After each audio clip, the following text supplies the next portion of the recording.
This is a 2003 Saleen S7, and it's one of the few mid-engine supercars to come out of the United States. Saleen is a company located here in California and best known for tuning Ford Mustangs, but in the early 2000s they decided they wanted to build a supercar of their own, and that's this, and it is insane. I've borrowed this S7 from CNC Motors here in Southern California, which is an exotic car dealership that has everything, and I mean everything, from Bugatti to Ferrari, Porsches, and vintage exotic cars. There's no end in sight. They have one of the most amazing showrooms of any car dealership on earth, and you can check them out if you click the links in the description below. And so it's no surprise that they have this. The Saleen S7 made its debut way back in 2000. And at the time, it was basically the first mid-engine American-made supercar ever, unless you count Vector, which made cars in really small numbers. Not that the S7 is exactly common. This car was made through 2007, and Saleen reportedly made only about 100 examples of this car, including both road cars and race cars. Not that there's much distinction, because the S7 basically is a race car, just with a VIN number and a license plate.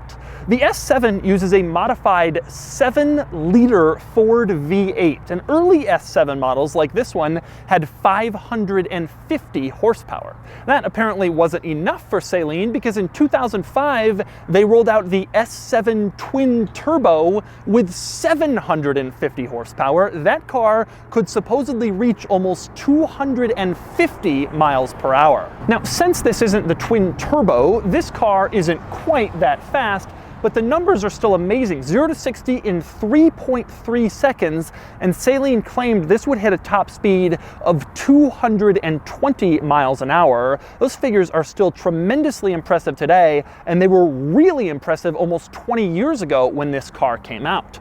But those numbers aren't my favorite little fact about the Saleen S7. My favorite fact is that Saleen claimed this car was so good at sticking to the road that if you got up to a certain speed, it generated more downforce than the car actually weighed, which means that theoretically you could drive it upside down if you reached a certain speed. I remember in high school when this car was out, hearing that statistic and thinking that if I was really rich, like Bill Gates, I would build some loop track out in the desert and I would test that out. Unfortunately, that's not going to happen, but I'll settle for this. Today, I'm going to show you around the S7, and I'm going to show you all of the interesting quirks and cool features of one of the most amazing supercars that nobody really knows all that much about, and I'm going to give it a full review. And for more of my thoughts, click the link below to visit autotrader.com/oversteer, where I've also rounded up a list of the most expensive American cars currently listed for sale on AutoTrader.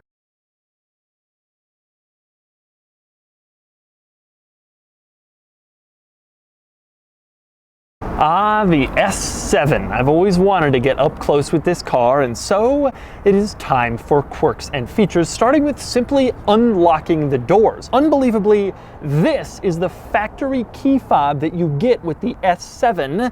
It has 4 buttons on it, each of which are labeled 1 through 4 with Roman numerals for some reason. Now, to unlock the doors, you press button number 1. Pretty simple. Button number 2 locks the doors. And then things get weird. Button number 3 unlocks only the driver's door. Button number 4 unlocks only the passenger door. So you can unlock the doors individually if you want. But it gets better. Once you've unlocked the doors individually, check this out. Press button 3 and you can open the driver's door with the push of a button, looking all cool, walking up to your Saleen as the door goes up automatically. Press button 4 and the same deal on the passenger side. The door opens automatically. It pops right up. And it gets stranger still. If you hold down buttons 3 and 4 together, it pops the trunk, and if you hold down buttons 1 and 2 together, it pops the front compartment. So this car has a key fob just like a normal car, but the functions of the key fob are anything but normal. And so we move on to the front compartment, which I will unlatch by holding down buttons 1 and 2. It unlatches, then you go under here, and there is an actual release, and then it's open, and what you will find is that this is a little storage compartment. Not huge, but a storage compartment is always a welcome sight in a supercar. One rather interesting item about this particular storage compartment, the bottom of it is carbon fiber. The top of it is suede. Now, every other exotic car storage compartment I've ever been in has that reversed. The bottom is suede because that's where you put your stuff, and the top is carbon fiber because the panel itself is carbon fiber and exposed carbon looks cool, but not this car. In this car, they've flipped them. Now, next up we move on to maybe the most characteristic detail of this car, and you can see it perfectly from that camera angle, the sheer number of vents or gills on the side of this car. Now, I counted. There are 5 separate locations on each side of the car where these gills exist. You have a group of them in front of the front wheels, you have a group of them above the front wheels, you have a group of them behind the front wheels, you have another group of them in front of the engine, and then you have a final group of them behind the engine on that body panel in back. There are 5 separate locations on both sides, 10 groups of gills on the side of the S7. Now, I counted, there are 50 individual little gill openings on this car, 25 on each side, which sounds ridiculous, but I must admit, just looking at this car, it looks pretty cool. And those gills are part of what gives it the look of a car that seems to be going 200 miles an hour, even though it's just sitting still. One other interesting item on the outside, aside from all the gills, there are 2 functional air intakes. There's one right here on the front trunk, which looks fake, but actually it does go into some tubing inside the car. And then there's one over the top of the windshield, which carries back into the engine and brings air into the engine and back. Both of them also add to the cool look of this car. But not everything on the design of this car is cool or particularly special. And with that, I turn to the taillights. Now, you glance at these taillights and you might think, I know those from somewhere. Yes, you do. The Lamborghini Diablo used these same taillights. So did the early Pagani Zonda. So did the Spiker C8. And so did the SSC Ultimate Aero. And so do a lot of buses and trucks. These lights are just made by a supplier and they're generic and they fit a lot of government requirements. So automakers that don't necessarily have the money to develop their own lights and get those through all the regulations can just go and pick up these. And so several supercars and old school trucks share these taillights. Interestingly though, although some of the automakers that used these taillights integrated reverse lights into them, Saleen, for whatever reason, decided not to do that. Instead, the reverse lights on the S7 are down here in this kind of odd spot above the license plate.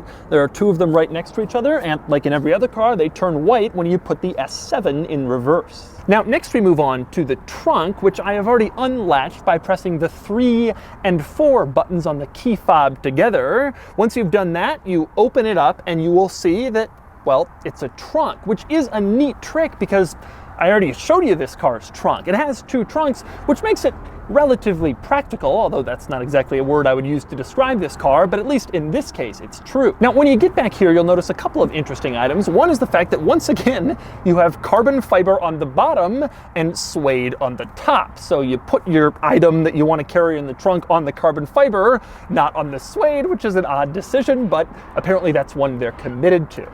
Now, in the trunk, you will also notice the battery. That is not the factory battery location, as you might imagine, based on the fact that there is a hole going from the battery into the engine. But the factory battery location, I am told you have to remove a wheel just to get to the battery, which is obviously incredibly annoying.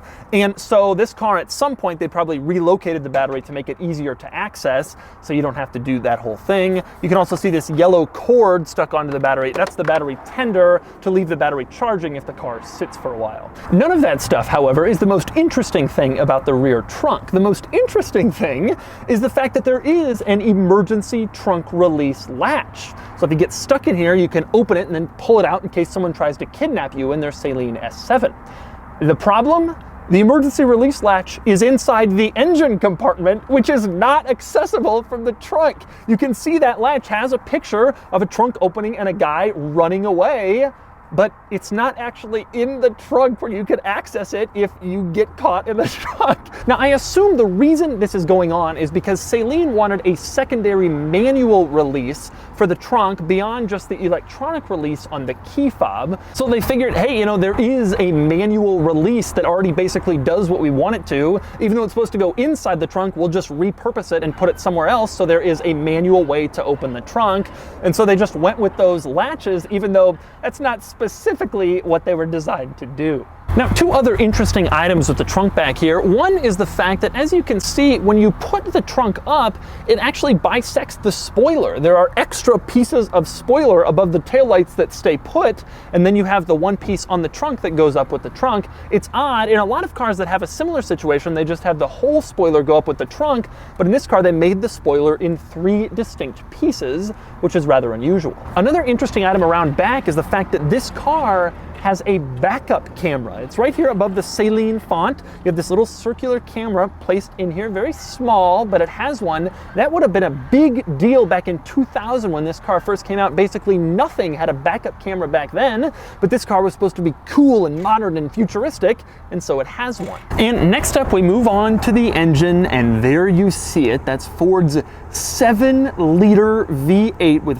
550 horsepower, absolutely massive. And then on the twin turbo models, they strapped 2 turbochargers on it for 750 horsepower, just totally crazy. This is obviously a really impressive thing to see, especially today. The days of these giant engine manual transmission supercars are pretty much over. Now, one thing I like back here, obviously the cover over the engine is glass, like it was in a lot of supercars from this era and still today, but I like the fact that there are also 2 side windows back here that also allow you to look into the engine bay, but just from a different perspective. Indeed, on the Saleen S7, there are just as many windows that look into the engine compartment as you can look out of from the passenger compartment. Now, next up, we move on to getting into the Saleen S7, where there are a couple of interesting items. One is the fact that there's a rather large exposed keyhole right here on the door, but as you can see, there's no door handle. So how do you get into this thing? Well, underneath this line, there's a little silver circular button.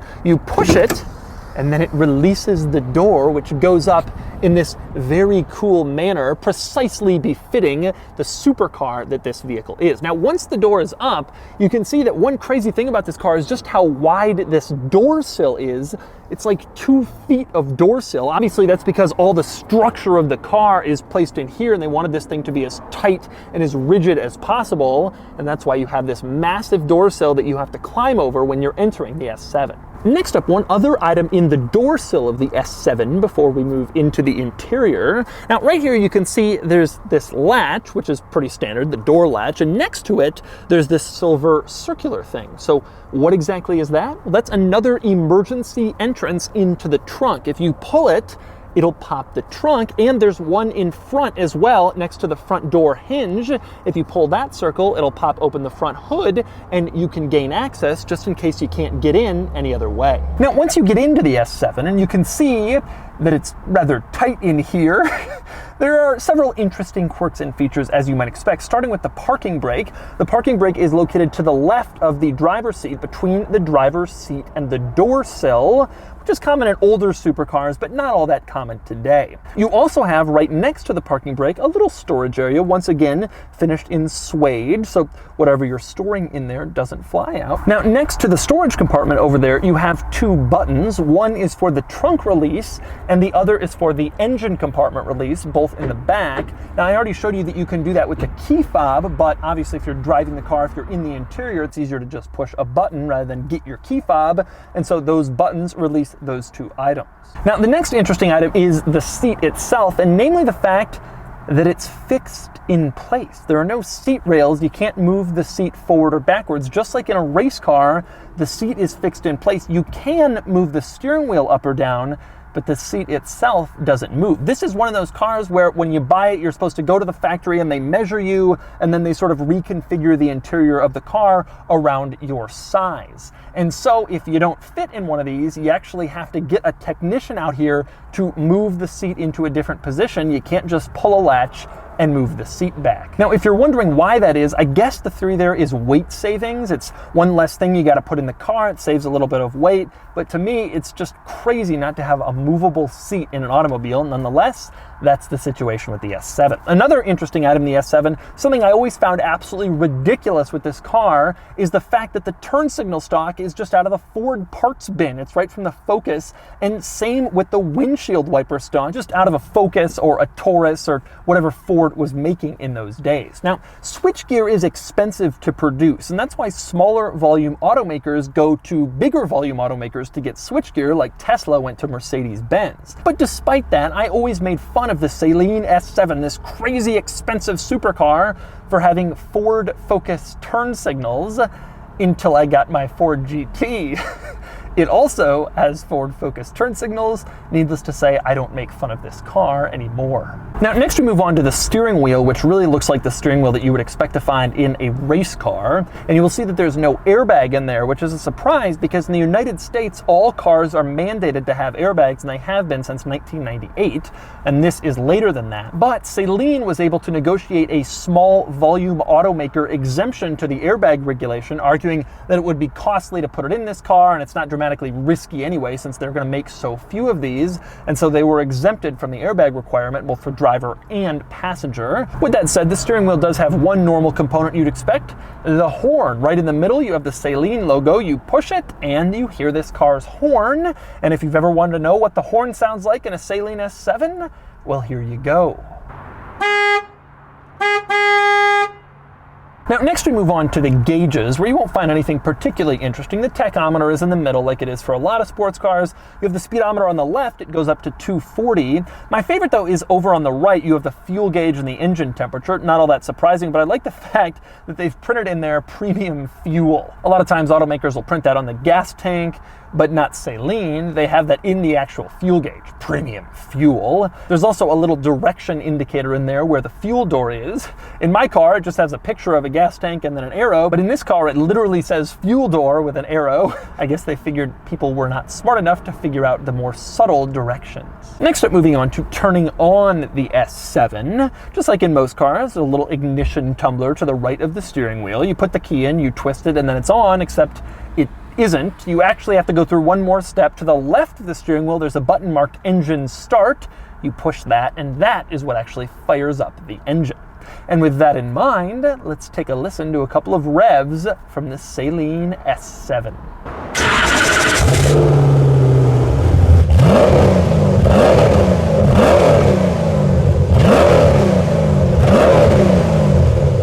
Now, next up, moving on to the center console in this car, there are a couple of other interesting items here. One is the center storage compartment, the thing the furthest back. It is hinged towards the driver, so the passenger can't really access it, but the driver can, and inside of it you will find the remote. This car has a remote because it came standard from the factory with this little Kenwood display.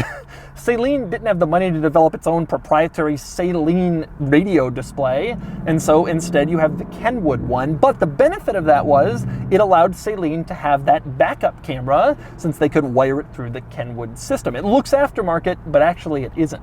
Now, other interesting items in the middle, you will see directly in front of that storage compartment, you have a little button for the hazard lights. Push that and they go on, pretty simple. Above that you have the window switches, left and right, and then a button marked U and L. What is that? That's a lock button. Unlock and lock. Now, why didn't they just use a picture of a lock and a picture of an unlocked lock like every other car?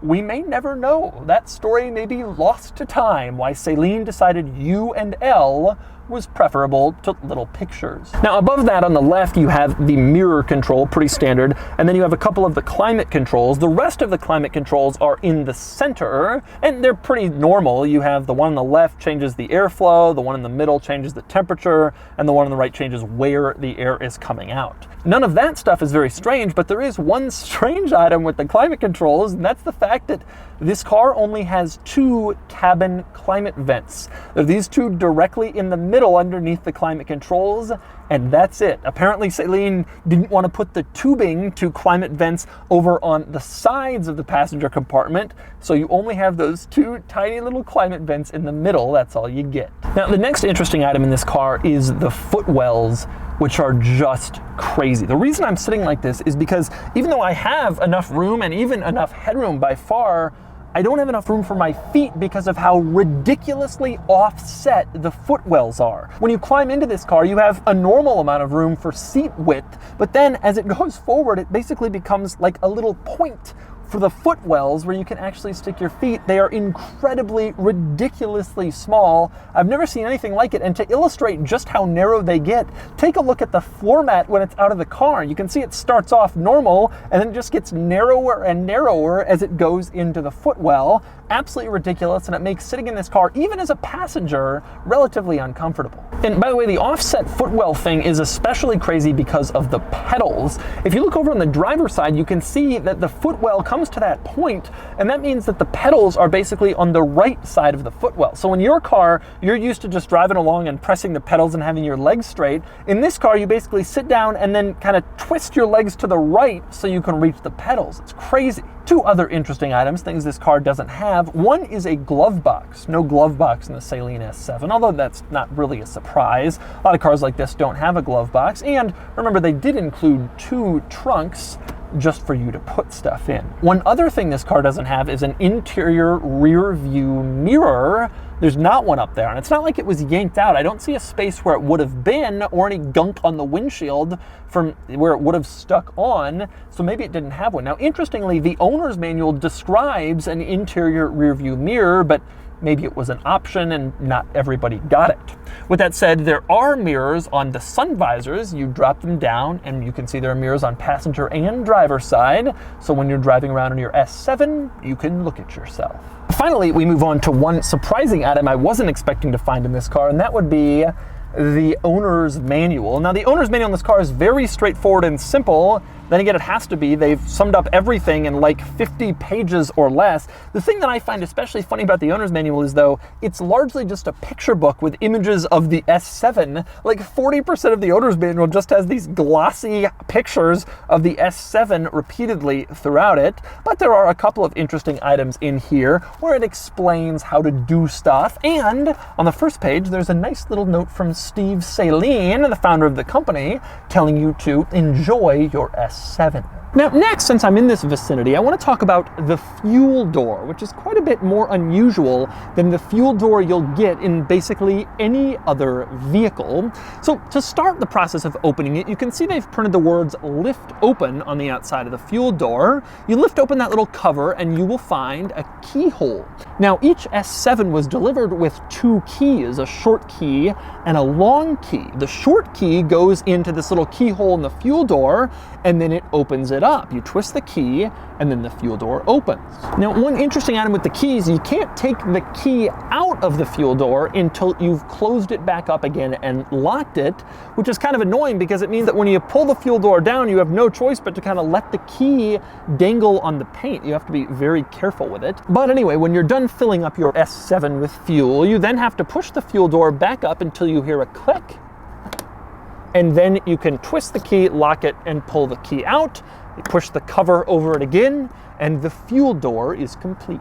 And so those are the quirks and features of the Saleen S7. And now it's time to get it out on the road and see how it drives. Except it isn't, because I don't fit in this car. And because I know you people love to see this, here is a little compilation of me attempting.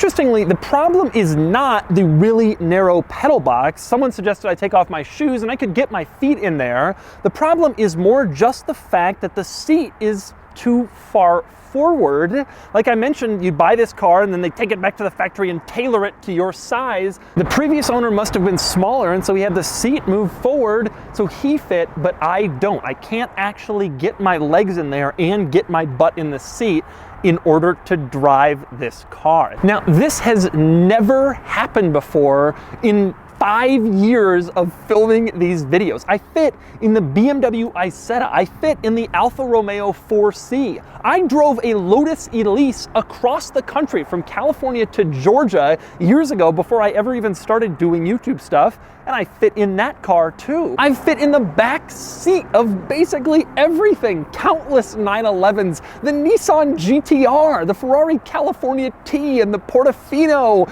even the Cuvale Mangusta. Everything, and yet I can't get in the Saleen S7. Interestingly, the seat clearly has a couple extra inches where it could go back, and then I could get in. The headroom is fine, the legroom seems to be okay. It's just the fact that it's simply too far forward. And so that's all we got with the Saleen S7. Now, back when this car was new, the original price was something like $400,000. The twin turbo ones were like $600,000. It was totally crazy. But if you took a look at the numbers and the top speed this car could hit, it made some sense. And this is probably one of the most forgotten $400,000 supercars in existence. With that said, Saleen claims they're going to be coming out with a more modern version of this car, an updated version they're going to bring back and sell as a new car again. And if that happens, I can't wait to test it out and to drive it, assuming I fit. If not, a shorter YouTuber will have to do the work for me. But for now, this is as good as it gets.